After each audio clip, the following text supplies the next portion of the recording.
Just start. Just do something that gets you one step closer. Just create. That's it. Don't think about the marketing and the shows and the business cards and the website. And don't think about that yet. And I'm just talking to artists, but you can apply this to anybody. Just create. Then master the creation. Then, right, it's steps. But I think what scares people is they feel like there's this massive plate of food and they got to finish the whole thing in one setting. Just take one little nibble. Hey guys, what's good? And welcome to the COSIGN Life. If you're watching this video, that means you co-sign us and we co-sign you. So here are a couple of ways to support us at COSIGN Magazine. Number one, view the description below, click the link and purchase an issue of COSIGN Magazine. Just like this one right here, physical. You can purchase this. Number two, you can also support us by purchasing COSIGN merch. Hit the link below and it'll take you to all our past merch items, and we'd love to have your support and see you wear COSIGN Magazine.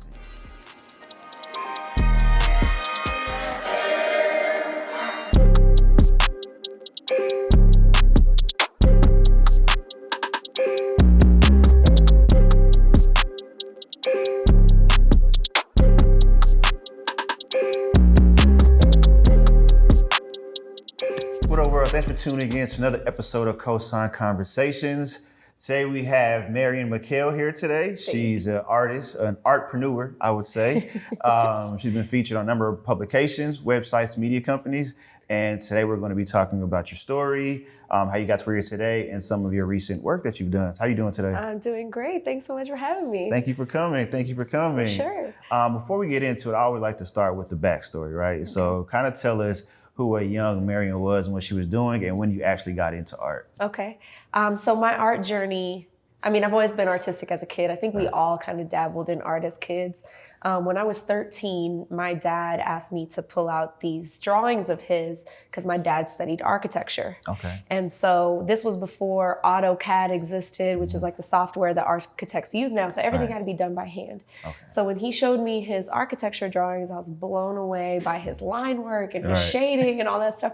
So I was like, I can do this. Okay. So I used to sit at his old drawing table, and I love basketball. I've always loved basketball. I played basketball. Me too. So I started out by drawing like my favorite basketball players. Who was it?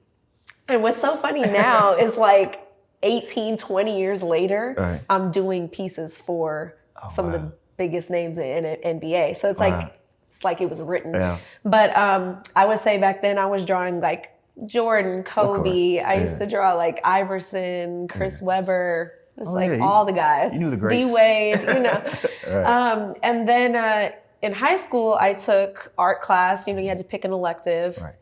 And I did art. And the first day of art class, my freshman year, the art teacher puts one of those little wood figurines in the center of the table and says, everybody draw it like from your angle and just do a cool background, but draw from your perspective. So I start going and I'm like, I have something here, So my art teacher took notice of that. She kind of took me under her wing and fostered that love for art in me. And I did little state art competitions. So then when it came time to go to college, I had gotten a scholarship and I wanted to study art. Okay. And my Egyptian parents were like, there is no way in hell you are wasting a scholarship on art. That's not a real job. So I didn't study art. I studied exercise science because sports was my second love.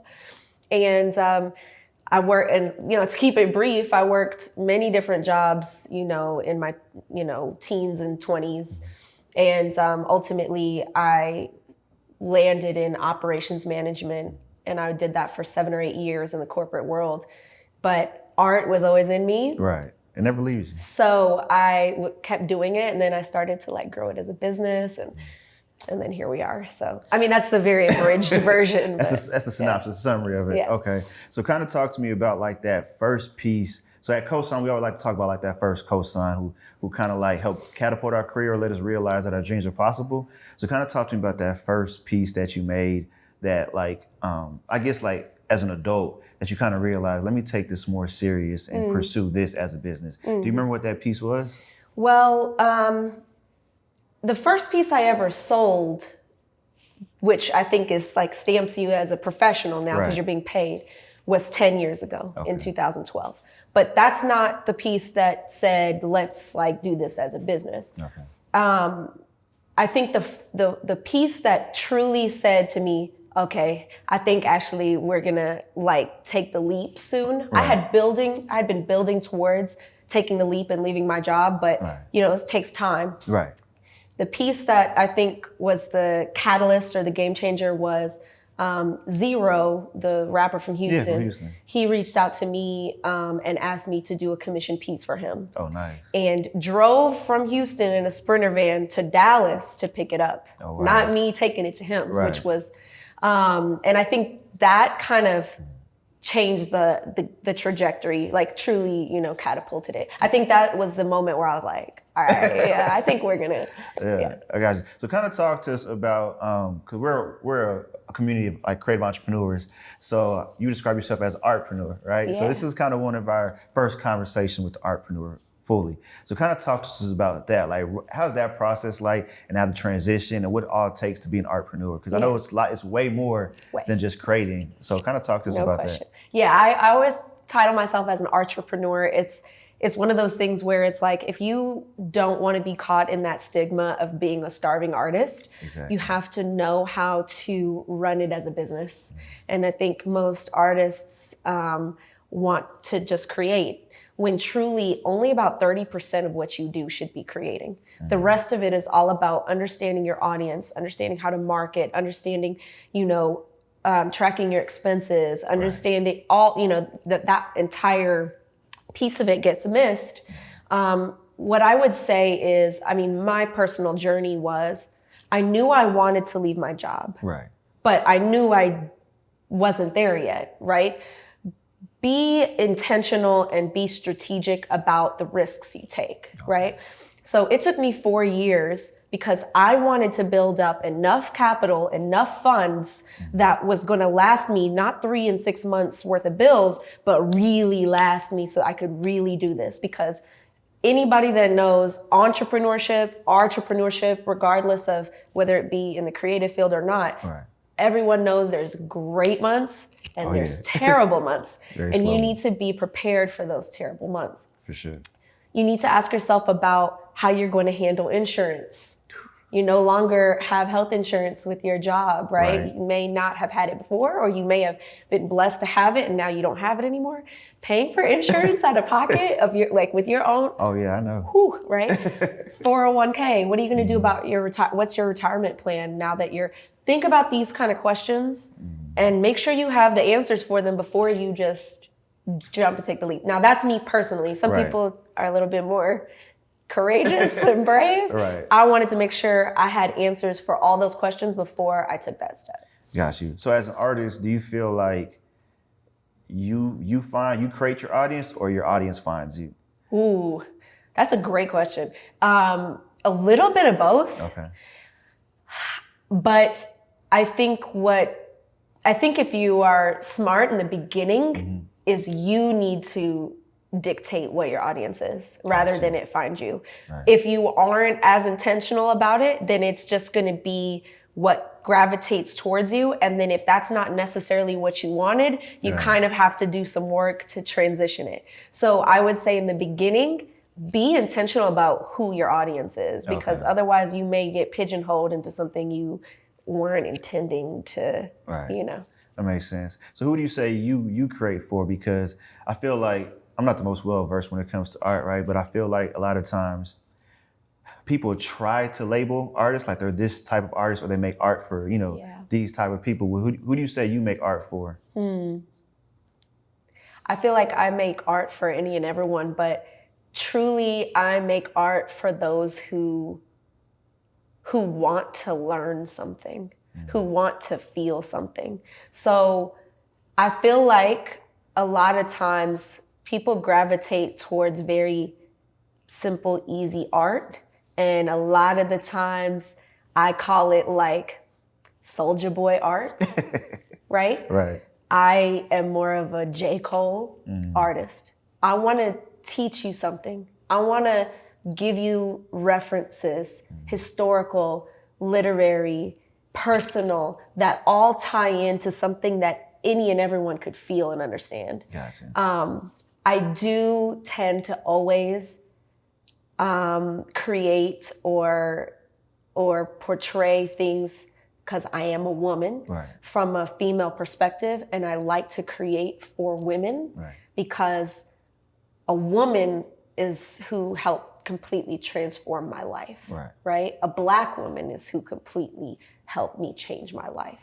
So I always create, and of course not every piece is that way, but that's who I like to speak to. Gotcha. You put a lot of emphasis on this woman. Who is this woman and what does she mean to you? She's my therapist and counselor. I had went through very, very, very traumatic event at 18. I never really speak on it, but I'm getting to a point where I think I should start publicly speaking on it. She was my trauma counselor that I reached out to like maybe 8 or 9 years ago. And she completely helped me, she helped me completely change how to think. And you think, I don't want to say going through what she went through, but you feel like, working with her has helped catapult your career as an artist? And what did that open up for you as a person and as an artist? That entire event and working through it with her is my why. That's why I create, is because of that. So that's no question the reason why I do it. Gotcha. That makes sense. Thanks for sharing that with me. Of course. So I feel like you spoke about hip hop earlier. I feel like with J. Cole and Soulja Boy, right? Jay-Z talks a lot about buying art and the appreciation of art, and people are starting to, find more assets that they can, purchase that appreciates. But not everybody has, Jay-Z capital or the eye that, that he may works with. Kind of talk to us about the everyday person who wants to get into collecting art. Like, where do they start? What should they be looking for? How does art appreciate? Kind of give us those talking points, because a lot of our community wants to buy art, but I feel like we don't even know where to start. So it's so funny because I was having a conversation with a few of my friends about that. The white community has been investing in art for centuries, right? They know the reason behind investing in art. Now there are different intentions in investing in art. Some may invest in art because they want to invest in the artist, and they know that they see the valuation continues to increase with that artist. Some people invest in art purely for financial reasons. Some people invest in art for tax evasion purposes. There's so many reasons. But I think that people of color actually love art, but don't invest in art because they're not informed, right? I think that the first step in collecting art is asking yourself, what's the reason for me collecting it? What's the intention? Is it financial? Is it personal that I want to have this art in my home and pass it down? Next, ask yourself, what type of art do I actually like, right? And then ask yourself, what is my budget? And if you see that you spend X dollars on clothes and food, that it wears and tears, it goes out of style, or it goes in and out your body in 24 hours, right? Ask yourself, is this actually something that I'm willing to invest in and actually want to save the money for, right? Then you got to do a little bit of understanding of secondary market. So buying a painting can be like buying a dope pair of tennis shoes, right? So I'm just trying to use very easy layman terms, right? So you buy these dope Travis Scott sneakers that they retail for, I'm using easy numbers, they retail for $300, but then you can go on StockX and resell them for sometimes $3,000, $4,000, $5,000 for a pair of sneakers. It's kind of the same thing with art, right? But understanding what art is going to truly appreciate and what art is just art for the sake of art, right? So there's a major statistic too about gender in art. Over the course of the last 10 years, 193 billion with a B dollars has been spent on art at auction, right? Art at auction meaning on the secondary market. Of that 193 billion spent on art, only 3% was spent by women. Okay, so that tells you that women don't invest in high dollar artwork. Right. Okay, which we want to change that. Right. Secondly, of that 193 billion, only 3% was produced by female artists, which means men don't invest in female artists, right? So women don't buy high dollar art typically, and men don't invest in women. Right. So it's tricky as a female artist. I'm saying that statistic because I really want us to change that. Right. Why do you think that is too? Many reasons. Women tend to not have the same amount of disposable income as men do because women only make 74 cents of every dollar that a man does. Right, okay. Right. I also think that in just speaking frankly, in the Black community, you can wear your stuff out and people see it. I got this Dior jacket. Right. I got these shoes. I got this Rolex. People can see it.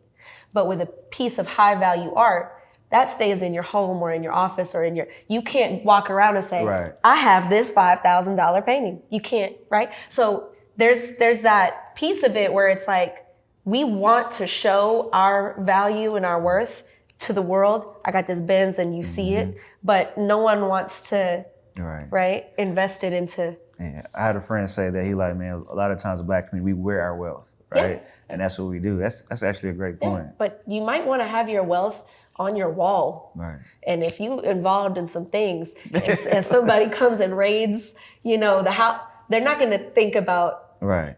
They're going to look for the cash. You see, there's so many facets to understanding and investing in art. No question. Nah, for sure, that makes sense. But to speak about that statistic too, is crazy because I feel like the world is changing, right? I feel like a lot of men not only realize, but we're starting to vocalize the importance of women and, how women create everything. Do you see that the statistics changing in the future, like more men investing in women, or has it just been at like a constant 3% what you've seen? I mean, personally, I have men invest into my work. Right. Now, granted, it's likely because of the type of content or the content of my paintings. Right. My start in my big splash in the art world was doing crushed glass pieces of these legends and top athletes. And of course, men gravitate towards that, right? Now, of course, I always create for me. And those are the types of works that have a little bit more of a feminine perspective or flair. But personally, if you looked at my books, that statistic runs true in my books. Okay. That 97% of who purchases from me is men, and 3% is women. Right. Like it truly translates even in my own. But recently, and this made me so happy, I just did a collection called Maktub. It's all like modern Egyptian inspired works. And having a woman from Washington, D.C. reach out to me and say, I want to buy this piece, and it be another Egyptian woman. That meant more to me than any other, buyer. That meant a lot to me that another Egyptian woman wanted to invest in high dollar luxury Congratulations art. on that as well. That's amazing. Thank you.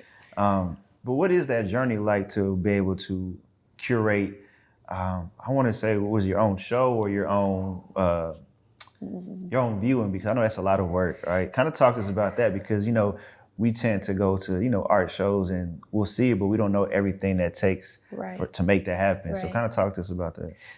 That's a really great question. A lot of times when you see like a high-end art gallery opening, the gallery is who helped curate all of that, right? So when an artist signs with a gallery, it's almost like signing a record label deal, right? Okay. They take 50% of what you make. You said 50? 50. They take half of what you make. Wow. Which sucks, but if you're with a good gallery, they do all the curating for you. You just paint and they come pick up your work and they hang it and they promote it and they market it, right? So, but when you're self-producing your own show, I started creating those works for Maktub in March of last year. So a year from today. I started creating the works. It took 7 months to create 32 pieces of artwork, which is actually a lot to do in 7 months. And I'm not just creating those works, I'm doing all different kind of things. I'm doing commission works and projects and murals and merchandise. And then it took me 2 months, which is the most ridiculous and craziest thing I've ever done to myself, was only give myself 2 months to actually produce the show. And it's not just find a venue and transport the pieces and hang them on the wall. Right. There's so much that goes into it. It's designing catalogs. It's coming up with the descriptions for each piece and the meanings behind them, and the verbiage has to be correct. And it's creating little handouts and QR codes. Right. It's RSVP lists and adding new landing pages to your website for the QR code, and promotion, and go get this framed, and go get custom glass cut, and we got to get a liquor sponsor, and you got to do, it's like there's so much that goes into it. Now, granted, everything I make, I keep, right? But there's a price that you pay for that, and it's your peace and your stress, the stress and the sanity of it all. But it's such a blessing, because when you self-produce your own show, you continue to learn so much that if you were to ever sign with a gallery, you know what should be expected. Right. And you know what to be asking for. And there's so much that goes into it. Yeah. So kind of relating back to music, what you know now, would you sign like a deal, or would you stay independent? It would have, you're asking really good questions. That, I think, it would have to be a phenomenal gallery, phenomenal terms that we both are really, really comfortable with. Yes, I would, if it's the right fit. My mentor is one of them, he's world renowned.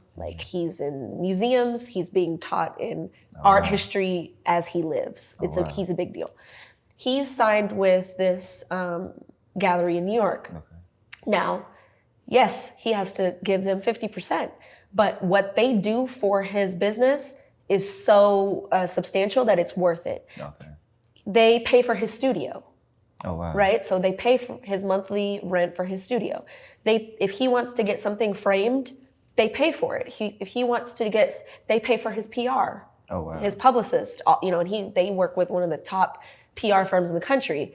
They pay for it. So there's a reason why you would sign. It just has to be the right deal. And for something like that, so like with music, they'll give you, they'll pay for your stuff, give you an advance, but then the terms of the deal change.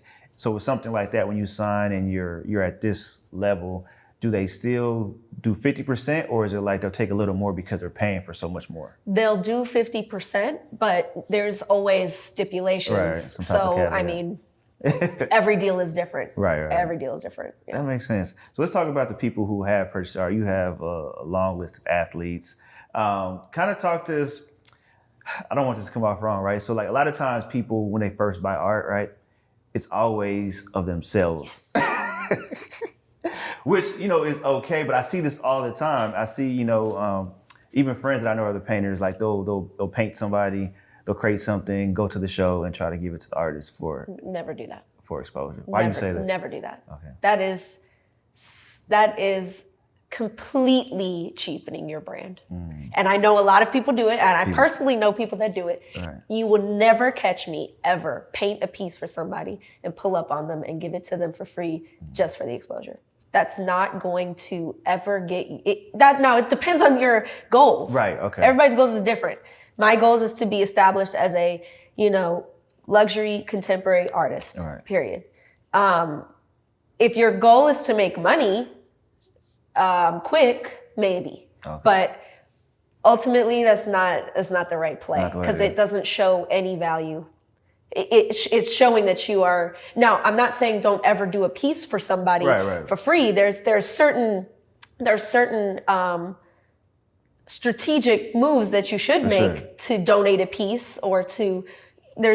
Right. But be prudent in how you determine that, because if you're just pulling up and handing somebody a piece, that shows that there's no value in your work. Right. That makes sense. Yeah. So when you do like a piece for like an NFL athlete, right, and the first one is of them, do you, from a business standpoint, I kind of use it like a funnel. Like you bringing them in, this is the one that they wanted, so you do that. Would you tell them, hey, I also have these types of things? Is that how you kind of works? And okay, awesome. Yeah. And how have you been like? What have you been able to like? I guess sustain from that as well. Like what's your next offering? So it's very interesting. I'm kind of going to slightly veer off, but not really. It's interesting. A lot of the time, there's ego involved in commissioning artwork. Okay. And I'm going to use a real example that just happened very recently. I had an opening reception for my collection. Mm-hmm. This gentleman comes up to me and says he's debating on purchasing a print of the original. Okay. And I said, would you like me to explain the piece so that I want him to really feel and understand the piece so that if he wants to buy the print. So I spend 10 minutes explaining to him this piece. He's in love with the piece, in love. Then proceeds to say, do you think that you could take this design and I commission you to do it as my logo? And it's like,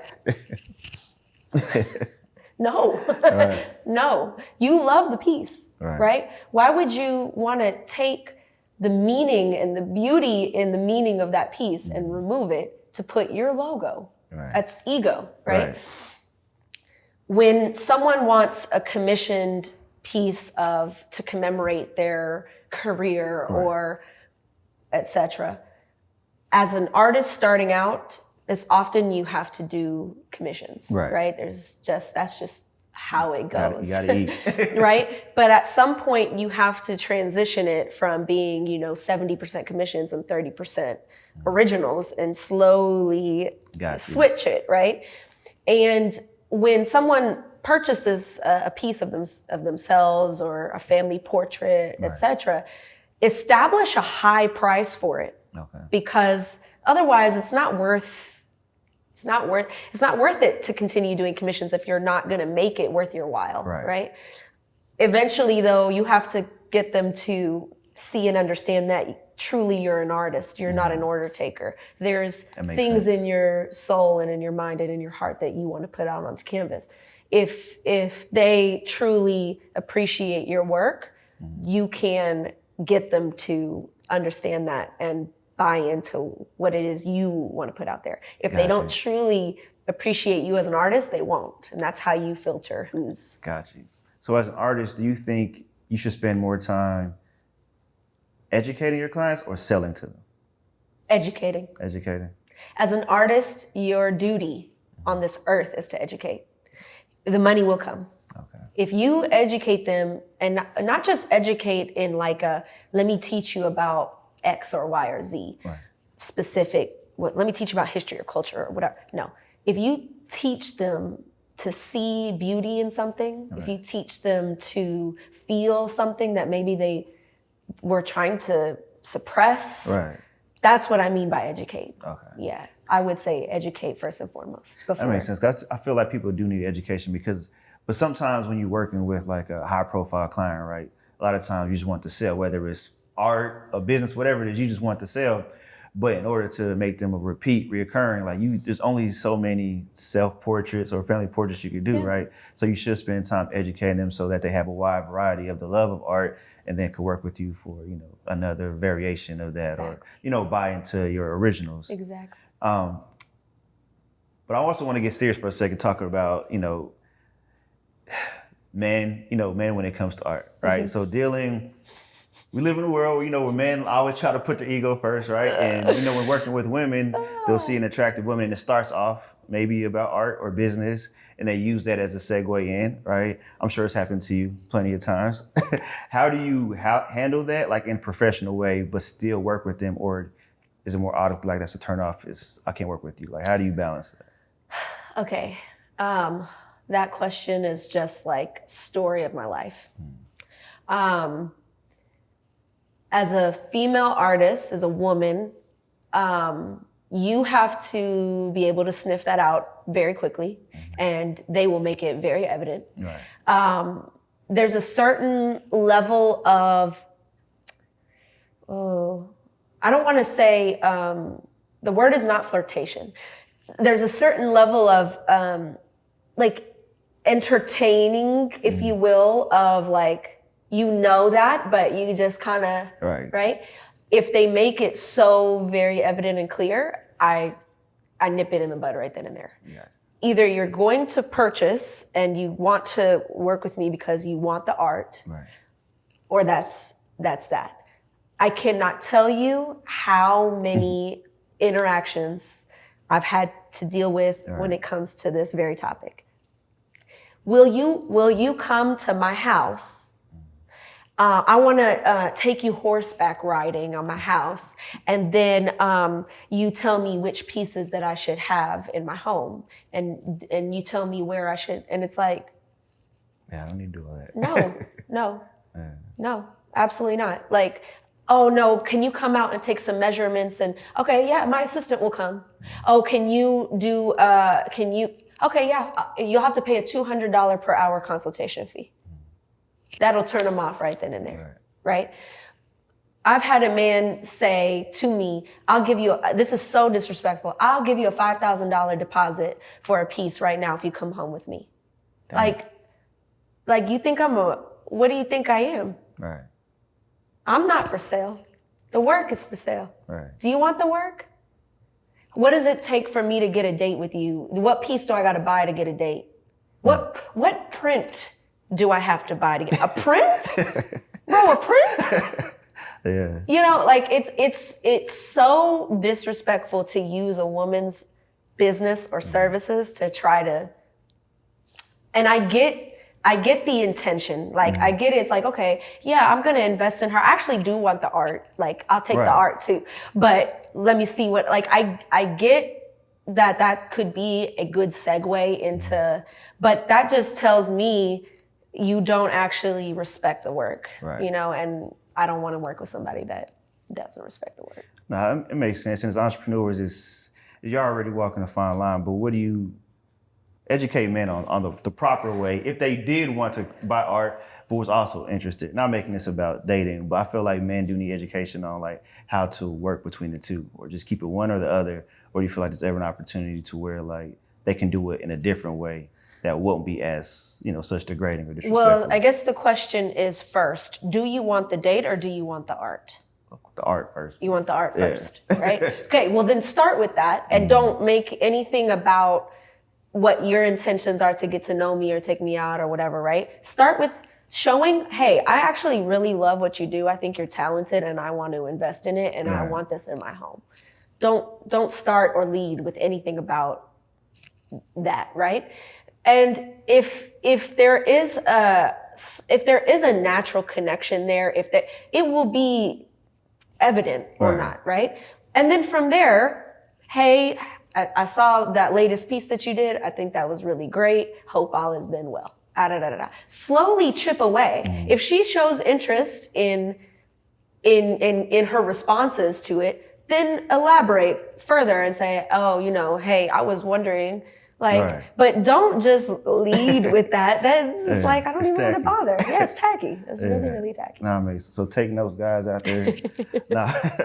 But I also want to talk about the business of art, right? So we talked about it earlier, but when you talk about knowing your business front and back, right, the expenses and everything, how do you, I know art is subjective, so you can put the value on it, right? But like, kind of tell somebody just from your perspective where you're creating how much goes into it, because a lot of times, you know, not to be rude, people will say, they'll see this and they'll say, okay, this is, let's say $2,500. And somebody will be like, but it looks like you could have done this for X amount of dollars, right?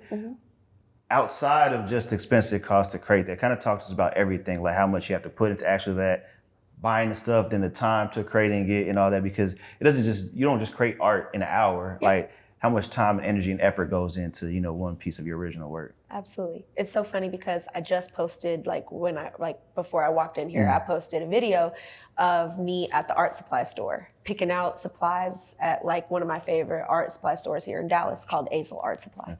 And Micah is a woman that I work with for she helps me scale my business, and we do content creation together, etc. Micah came to film me at the art supply store. And as she's filming in between takes and stuff, she's like, girl, I had no idea just how many materials are out there and how expensive this stuff is. She's like, damn, a paintbrush is $25, just one brush? Dang. I'm like, yeah. When it comes to creating a piece of artwork, there's so much that goes into it besides just understanding that an artist took their time to create it. Right. There's the cost of the material. There's the mastery of that material. Oh, yeah. There's not just the mastery of the material, there's the mastery of technique with that material. You understand? There's transportation, there's photography and content, there's marketing and website. There's so much that goes into creating and selling one piece of artwork. A lot of times people don't realize a framed piece of artwork, sometimes the reason why that piece is so expensive is because that frame costs hundreds, sometimes thousands of dollars. But the framing adds to the piece. There's so much that's involved, I think, that people don't truly register. Personally, when I price a piece, I like to include the delivery service to the client. That way, they're not spending, they see a price tag and they see $5,000, and then I have to hit them with another $400 courier service charge. It's all inclusive. So it's all inclusive. So when you see it, there's a reason, at least artists should have real reason and intention behind their pricing. So, but I don't know if I answered your question, but truly there's years of work and mastery and if you see a piece and you're like, I could have did that, well, ask yourself why you didn't. Right. That's a good point. You didn't. What separates a regular person and an artist is the artist had the desire to create. Right.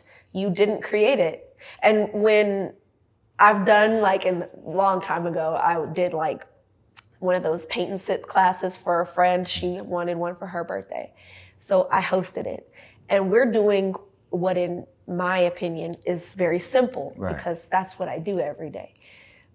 As we're going through this, paint and sip class, these ladies are turning to me and they're like, oh my God, this is, and it's it's a lot to it. Yeah, I can definitely speak on the framing aspect too. Everybody comes to they like the Nipsey painting, but I got it framed, and once they sent me how much it was, I was like, ooh, I didn't know it cost that much. But framing completely changes the piece. Oh, it does. Framing, I personally think a painting is not done until it's framed. Yeah. No, it's definitely true, and it just made it so much, more. Yeah, because then now you see you put this gold frame on it, it ties in the colors in his tattoo. Sure. It all ties it together. Yeah, thank you. So I also want to talk about what you have next. So we talked a little bit offline, and you said you moved into your own place. Can you talk to us more about that? Yeah, absolutely. Yeah, for sure. Go so ahead. I've been an artist full-time, doing this full-time, left my job 3 years ago. Congratulations on that. Thank you very much. And it's every artist's dream to have their own commercial studio and gallery space. And I just moved into mine a month ago. I'm gonna do a big formal announcement, hopefully in the next few weeks. But essentially it's a commercial studio and gallery space where I have work to create and a nice gallery with lighting and all of that to display the works. And so very, very proud and very excited about it. And it's right next to Dallas Love Field Airport. Okay, awesome. And this is gonna be all your original work? Yeah. Okay. Do you have a special name for it? Marian Mekhail Studios. I like it. Hopefully in the next few months, I'm gearing up to offer private instruction for, different age ranges for kids. Okay. Starting out anywhere from 5 years old up until high school age, or even college if they want it. But I want to start offering private instruction, so I'll be announcing that as well. Gotcha. Is that your kind of way of giving back to young artists and help building them up? I had the most phenomenal art teacher in high school. Her name is Miss Kimberly Bowen, now Kimberly Qua. And she truly helped me see what was inside of me and how much I loved art. Sometimes people don't even realize how much they love it until they do it. So that I think would be my way of paying it forward. I'm one of those people who love art from like looking at it. Like I have no artistic skills. I can't sketch. That's how I am with music. I love music, but I'm not musical. Yeah, no, me neither. I used to rap for like 2 days and I had to give it up. Same thing with photography. Like I love photos, but it's just, I just can't do it. So you gotta let the artist create and you just appreciate it. And we give major appreciation to photographers because I've tried it and we're gonna leave that to them. Aperture and exposure and all that. It's too much. let them just give me the final product. Exactly. The final product. But before we get out, I wanted to ask you a couple more questions. One, you talked about, a woman who was very important to your journey. You talked to us about your first piece, but I want to know which one has kind of been like the staple in your career. I don't think we talked about that one. Like the one that I was want to say, I guess your biggest co-signer. If there's one piece that people kind of refer back to where like, hey, I saw you did this piece, or, one that you're most proud of that you can kind of talk about and the significance behind it. I would say it's actually a design that I created first as like a digital design, and then I ended up painting it, and then I ended up taking that design and making merch and t-shirts out of it. I think that would be the one thing that everybody would say, oh, I saw that. It's called Shades. And it's these 4 women, and they're all at these like different kind of like levels like this. And they're all these different shades, dark skin, super light skin, bald hair, to show like the beauty in women and the beauty in all shades, and that whether you have hair, a ton of hair, or not a lot of hair, that doesn't define your beauty. I ended up doing it as a shirt, and it's kind of just been like staple. It ended up being worn on ESPN. One of the hosts, Ryan Clark, wore it on NFL, one of the like NFL shows on ESPN. So I think that would be like the one that kind of just everybody would say, oh, I seen, And we all, as creators and entrepreneurs, we all have like that moment to where like we're most proud of, right? I think for me, it started when like this became possible. Like when, I became a full-time entrepreneur, and I'm like, man, I'm actually making this work. What was so far in your journeys been like the thing you're most proud of as an artist or as an entrepreneur? That's a tough one because there's several moments, but I would say one of the biggest or likely, it's between 2. It's between when I did my very first solo show, which was Queendom. It's called Queendom. It was in September of 2019. It was my first solo show. And I remember someone coming up to me and saying, wow, you did all this work, And I stepped back, and at that very moment, there was about like maybe 200 people in the room. That's amazing. And I stood back and I was like, she has no idea. They have no idea. They think this is the work. Right. And this was the work. Like changing this to be able to do this was the work. I just kind of, and stepping back and saying like, wow, Marian, like you were in what felt like the pit from hell, and you pulled yourself out, and you said you were gonna do something, and it took you years, but you did it. And then not only did you leave your job and become an artist, but you always said you were gonna host a show and you were gonna do it to honor women, and here you are and you did it. That was a very, very big moment for me. Secondly, I would say was this past November when I did my second solo show and we had 500 people come out, and just seeing what I was able to accomplish. I'm not going to say on my own in the sense that I had so much help, right? Like I have a team that helped me put that all together. But when I say on my own, it's like you curated a very high level art event without a gallery. And you had one of the top collectors that has like, he and his wife in Dallas host some of the better, art exhibits. Right. And he came and said, what you put together is phenomenal. That was huge for me. That's amazing. And one thing I want to talk about too, you're talking about bringing so many people together. How do you bring an art community together, right? Like we see it easy with like, music and typical, creative, but like, how did you build your community? Because everybody's different. I think that ultimately people really love art. And gathering a community is not hard if you create works that people feel, right? And I wouldn't be what the fine art world would define as fine art. Right. There's a difference between fine art and luxury art. I'm not fine art, I'm felt art, right? And I feel like if you can create works that people really feel like there's some piece of it that anyone can relate to and it resonates, I think that's the best way to build the community, regardless of their income, socioeconomic status, their income, their gender, their race. If you create something that people can relate to, that's it. And I have to ask you this before we get out. What advice, I don't want to say younger self, that's always been asked, but like, what advice would you give to a young female entrepreneur or artist who's struggling to change her mindset? Because you talked about it all started with changing here, right? To change her mindset, to let her know like, really anything you want to do is possible.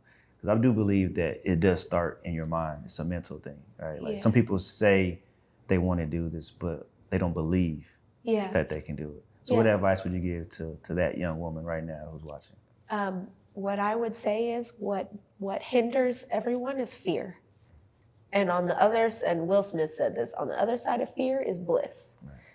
Everyone's fear is, I don't want to start because I'm not going to be good at it. I'm going to fail and it's not going to be good. That's the whole point. Right. Is what's better, bad art or no art? Right. We all start somewhere. What's better, right? Like just start. Just do something that gets you one step closer. Just create. That's it. Don't think about the marketing and the shows and the business cards and the website. And don't think about that yet. And I'm just talking to artists, but you can apply this to anybody. Right. Just create. Then master the creation. Okay. Then, right? It's steps.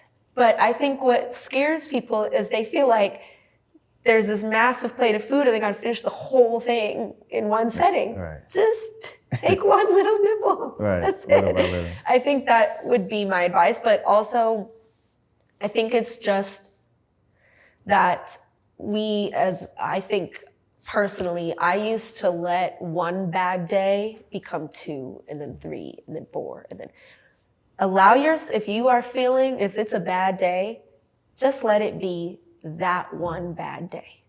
The next day, that's it. Right. Let it go, pick yourself up, pull yourself out of that and keep going.